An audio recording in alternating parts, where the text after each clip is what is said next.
family had and has plenty to say. The problem with publishing our story was one of trust. We'd been too often betrayed, misportrayed, made to feel like collateral damage. We shrank away from offering ourselves up for more of the same.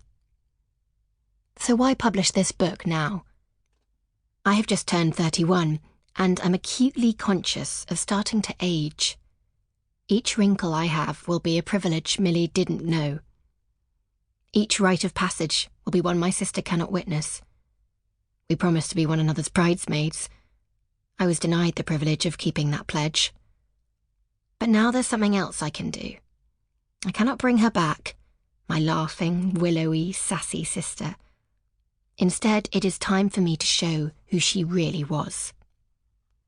It's taken me 15 years to find the voice to tell Milly's story, and mine. It's fair to say that over those years, some of my memories may have been blurred or distorted by the traumas that arrived one after another. Details of my recollections have sometimes differed slightly from those of Mum, Dad, and other people. But I think if you ask any group of people to describe something that's happened, the individual accounts will always vary. Now is this book's time, because previously our family could not bear to talk about what we still did not truly know. Milly would have hated for us to live so many years in such pain, wondering what had really happened to her. She would have hated Bellfield to hang on to the power of his withheld disclosures for so long. After he admitted in 2015 what he'd done to her, we could not stay silent anymore. Milly would have wanted him known for what he is. Bellfield's admissions made this project more urgent, yet they also took many months away from it as we struggled to come to terms with the heartbreaking details and the, frankly, cruel way in which they were drip-fed to us. It's also time for the press to demonstrate how much they have learned. We've always been grateful to the media for the way they helped us try to find Milly, and we've seen such a lovely change in the way we are treated by the newspapers. After Bellfield's trial, we felt that our ordeal had not been wasted on the press. We were right to trust them with our passionate statements in front of the Old Bailey. We were right again in 2016 when we decided to trust the media and the public with Bellfield's disclosures about what he did to Milly.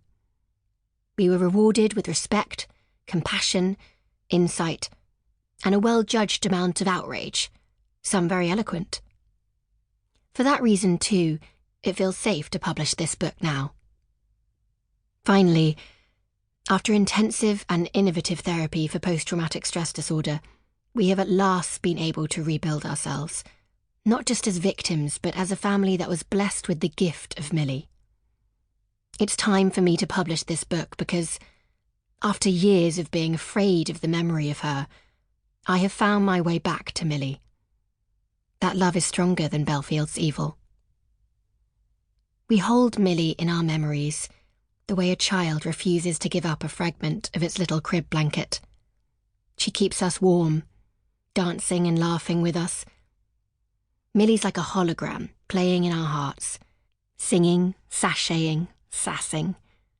A little Milly, almost like one of the fairies she loved, disappearing in and out of the darkness, like the flicker of an old film.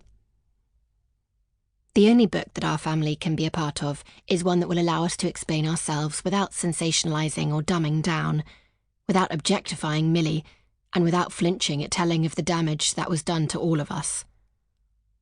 Milly would also have wanted me to take the horror out and put the music back into her short life and her memory. Milly acquired so much personality in her 13 years that it survived all this time after her death intact. She also left many lovely traces on this earth. Our family will share here for the first time photographs of Milly from our albums. There are letters from Milly herself as well as her artwork, her own essays and poetry. Milly's distinctive, evolving handwriting, and her even more distinctive spelling, are here too. Writing is not necessarily healing.